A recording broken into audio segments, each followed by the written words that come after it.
Hello book lovers, welcome to my channel. I am Chad Grewal and let's get stuck into the review for today's book.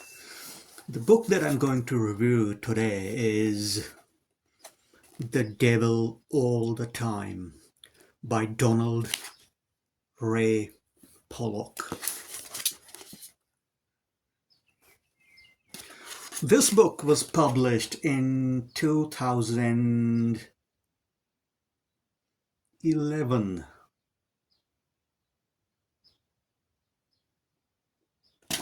This is Donald Ray Pollock's second book. I think the first book that he published was a book of short stories called Knock 'em Stiff, which is also name of a town in Ohio. And the same town, Knock 'em Stiff, is where the bulk of the story takes place. Now this book is quite depraved. Lots of violence. Lots of deranged shit. But in saying that, this book is very much in the vein of Blood Meridian by Cormac McCarthy, which I did review on this channel. If you haven't seen that review, watch that review, go and watch it and let me know what you think. Also, this book is like a milder version of The Big Head by Edward Lee, which I reviewed a couple of days ago. The Big Head is like Southern Gothic horror. Same, this is Southern Gothic horror. More specifically, Southern Hillbilly Gothic. It's kind of a genre onto its own. I think Donald Ray Pollock said in the interview once that he is really inspired by Blood Meridian and Cormac McCarthy's writing. Now, Blood Meridian is one of my favorite books, my all-time favorite books, and it was also Time Magazine's. It was on Time Magazine's list of greatest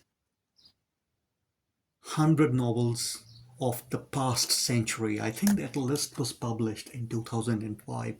Great book, Blood Meridian. There's nothing like that.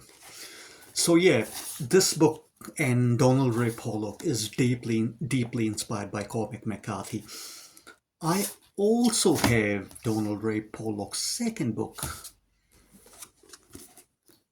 The Heavenly Table, which I will review at some stage in coming weeks. But let's get back to this book. Now, this book has motley cast of characters. Colorful, and also strange. And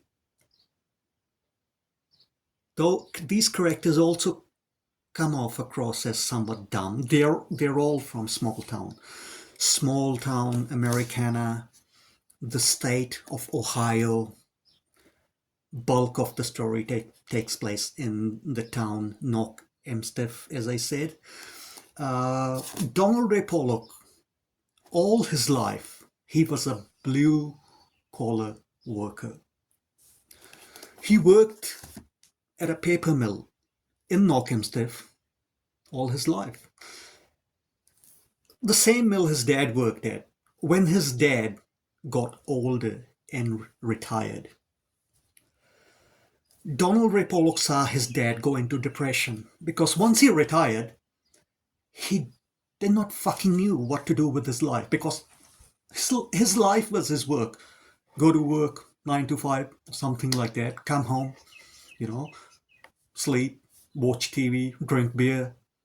Same old mundane, boring shit that most people do, I guess. And so Donald Ray Pollock was in his 40s when he saw his dad retire and get very depressed, because once he got retired, he has no mission, no purpose in his life, no hobbies, I guess. So Donald Ray Pollock was like, fuck that shit. I don't want to fucking end up like my dad. All depressed and nothing to do, no fucking mountains to climb, no adventures to go on. So he decided that he's going to become an author in his 40s. So he resigned from his job at the paper mill. He was a small town kid, a small town person. All his life, he didn't travel anywhere. He just lived in Knockemstiff. And one day in his 40s, he decided to become an author. To not end up like his dad. So he goes to the university, goes to the school, university, whatever the fuck, and he starts studying English and how to become author and like proper grammar and all that to be an author. So after school, after his uni, while at the uni he published his first book, the book of short stories called Knockham's Death. And then in 2011 he published this, The Devil All the Time. And for a first debut novel, what a deliciously fucked up novel this is. This is dark. This is fucking dark. But at the same time, it's full of black humor. Kind of like The Big Head, but Big Head was fucking intense, In The Big Head, Edward Lee tried to, like, the real shock factor. He tried to go nasty, go further than any splatterpunk or extreme horror author has gone before. So much of that was all these killings, all those killings, all those maimings, all that murder and rape and all the nasty shit. So much of that was for the shock factor.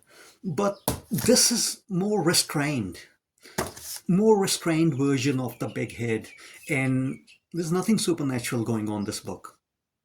Also, this is not really a literary novel like Blood Meridian is, but still, to an extent, it comes across as a literary novel. To an extent, it comes across like that. It's very straightforward. I said before, a motley cast of characters, and there are quite a few in this.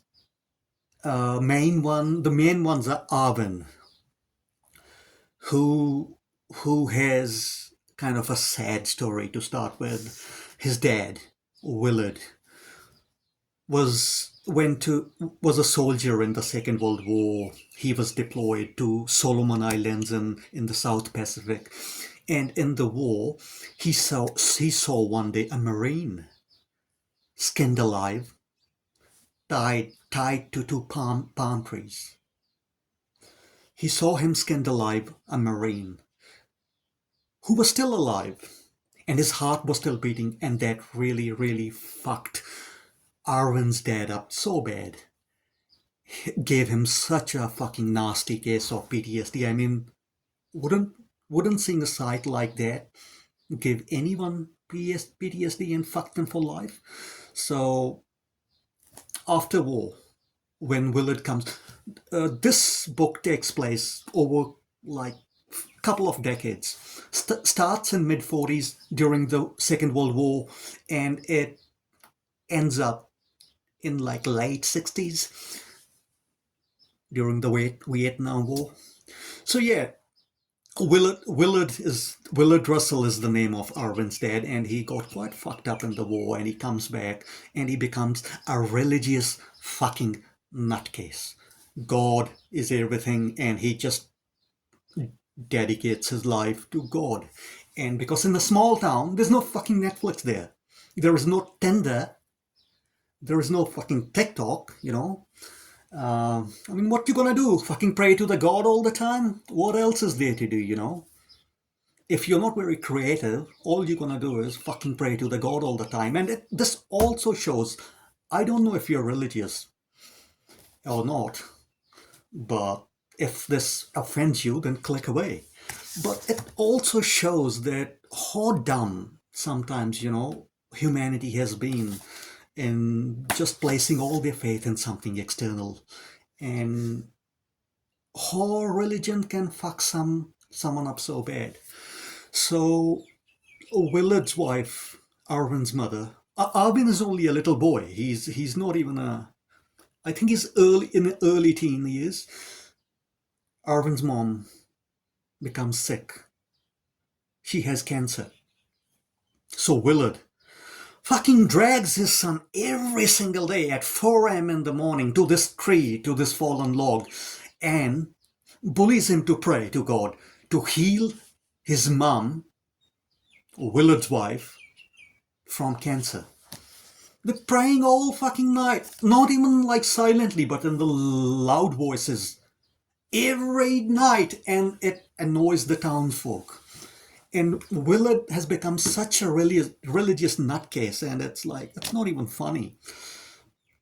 When Arvin's mom still doesn't heal, she still gets sicker and sicker and sicker due to cancer, Willard starts sacrificing animals, dogs, hogs, anything he finds in the woods. Sometimes he goes out and steals small animals and he kills them, and then he sticks them to the log that he prays to. It's quite sad, it's quite pathetic, and there's a bit of a dark humor in there, but it's quite fucked up. And Arvin is only a young boy, and he's saying, Arvin loves his dad, he loves his mom, but in the end, Arvin is like, I hope my mom dies. I hope my mom dies. She's suffering, and my dad is turning into a nutcase. Eventually, Arvin's mom passes away, and soon after her funeral, a couple of days later, Arvin's dad, Willard, the World War II soldier, he kills himself, slices his neck, ear to ear. Now, poor Arvin is left all alone in this fucked up world. And Arvin has no fucking faith in religion and all that bullshit, you know? So, this is Arvin, one of the main characters, a boy in her teen years, in the 40s. But the story's gonna keep going till the 60s, and he's gonna grow up. Okay. The second main character in this is someone called Roy. Roy? I think it is Roy. Let me see.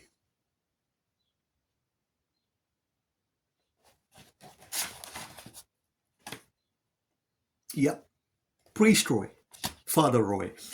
He's a nutcase too. A religious fucking nutcase. He preaches, and he, at the end of his preachings, as a grand finale, he always has a jar of spiders of all kind, gray, yellow, red, and he throws the spiders on his head at the end of his sermon and tells them, hey, fucking God killed my phobia. God is so powerful, you know? And sometimes the spiders bite him, and then he's sick for a month. Yeah, that serves you well, Mr. Roy. So he's quite colorful, and he's also one of the main characters. And there's one scene in this book, and it's so fucked up. And I was like flabbergasted. I was not sure whether to fucking laugh or cry in that scene, and I sat there for 5 minutes, dumbstruck, and it was so fucked up. And I'm gonna read it for you, but bit of a background. So one day, Roy decides that the Lord has given him power to bring back the dead, and he tells his cousin, who is in the wheelchair, Theodore, that he can bring back the dead. And he was like, yeah, bro, can you bring back the dead? Roy says, yes, I'm gonna kill the cat, or find me a dead cat. I'm gonna bring her back to life. And Theodore, the guy and the cousin in the wheelchair, says, what the fuck? Why are you gonna kill the cat and bring the cat to life? Kill your wife and bring her to life. And because she fucked up the good thing we had. So Roy is the preacher, Theodore, cousin, the guy in the wheelchair, was the sidekick. He used to play guitar as Roy gives his sermon. He said, your wife kind of destroyed a friendship and relationship. Kill your wife and bring her to life. Now Roy is so fucking dumb. So fucked up. What he does, I'm gonna read it, this scene, and it was so fucked up. So fucking fucked up. Okay. After they dropped off Lenora at Emma's house, Lenora is their kid, young daughter. And after they dropped off Lenora at Emma's house, they drove 30 minutes to a woods a few miles east of Coal Creek. Roy parked the car and asked Helen is the wife, to go for a walk with him. Theodore was in the back seat, pretending to be asleep. After going just a few yards, he said, "Maybe we ought to pray first." He and Theodore had argued about this, Roy saying he wanted it to be a private moment between just him and his wife, while the cripple insisted that he needed to see the spirit leave her firsthand to make sure they weren't faking it. When they knelt down under the beech tree, Roy pulled Theodore's screwdriver from beneath his baggy shirt. He put his arm around Helen's shoulder and gripped her close, thinking he was being affectionate. She turned to kiss him, just as he plunged the sharp point deep into the side of her neck. He let go of her, and she fell sideways, then rose up, grabbing frantically for the screwdriver. When she jerked it out of her neck, blood sprayed from the hole and covered the front of Roy's shirt. Theodore watched out the window as she tried to crawl away. She went only a few feet before falling forward into the leaves and flopping about for a minute or two. He heard her call out Lenora's name several times. He lit a cigarette and waited a few minutes before he hauled himself out of the car. 3 hours later, Theodore said, "It ain't gonna happen, Rory." He sat in his wheelchair a few feet from Helen's body, holding the screwdriver. Roy was down on his knees beside his wife, holding her hand, still trying to coax her back to life. At first his supplications had rung through the woods with faith and fervor, but longer he went without even a twitch from her cold body, the more garbled and deranged they had become. Theodore could feel the onslaught of a headache. He wished he had brought something to drink. Roy looked up at his crippled cousin with tears running down his face. "Jesus, I think I killed her." Theodore pushed himself closer and pressed the back of his dirty hand against her face. "She's dead, all right." "Don't you touch her!" Roy yelled. "I'm just trying to help." Roy struck the ground with his fist. It wasn't supposed to be this way." "Yeah, you dumb fuck. It wasn't supposed to be this way. People don't come back to life like that." It's quite a fucked up scene. But, you kind of know now what you're gonna get in this novel. Small town, hick, dumb characters who believe just in religion and, due to their faith, do some really nasty and dumb shit. There is some humor in it, but it's also very fucking sad.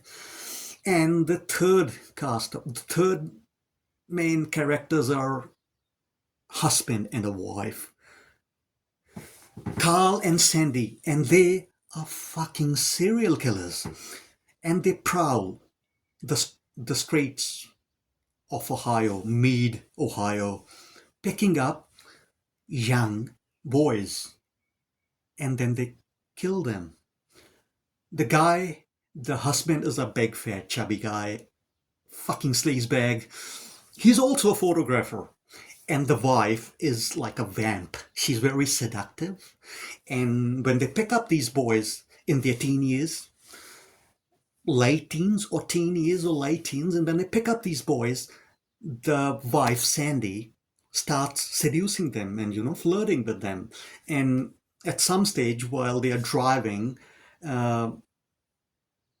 Sandy engages in sexual activities with these young boys while the sleazebag husband, Carl, photographs them. And he gets a real kick out of that. And even Sandy gets the kick out of this shit. And during engaging in these sexual acts, they kill the boys and still take photos. So it's quite sick shit. It's also like a road novel because of these pair of serial killers prowling the streets of Ohio in search for young boys. It's quite fucked up. Like, the Roy, the preacher, the religious guy was not fucked up, or Arvin hadn't grown up with such a fucked up dad. We have these pair of serial killers too. Okay, the fourth main character of the story is a big, fat, overweight sheriff of Knockemstiff, and he is actually brother of Sandy, one pair of the one of the serial killer pair. So he's quite corrupt, and his story is full of black humor as well. So yeah, lots of violence, lots of murder, lots of nasty shit, but also lots of black humor in this book. Uh, and as the story goes on into the 60s, into the late 60s, all this motley, colorful cast of characters intersect each other. They intersect each other in quite fun ways. Chucky fell off. Chucky's not hurt. I don't think so. Okay.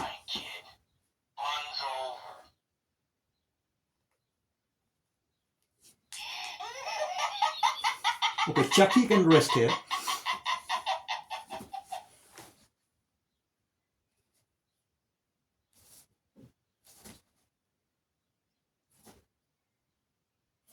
Okay, so let's get back into it. All these characters cross paths in quite a colorful ways, and the things that happen, the shit that happens, it's really fucked up. They're not good. There are no good guys in this book. They're all fucked up. They're all nasty. They're all bad. They're all fucking bad to varying degree. But it's quite an entertaining book. I enjoyed it. It is definitely in my top 10. It's quite a unique book for a debut novel. It's quite good. Have you read this book? How would you rate it?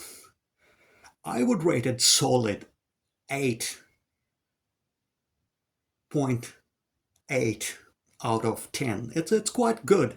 How would you rate it? Is there any other book you guys and girls would like me to review? Leave the title of the book in the comment section below. And in the meantime, keep on reading great fiction, great horror fiction, great weird fiction, and stay weird. And I will see you in the next video sometime very soon. Cheerios.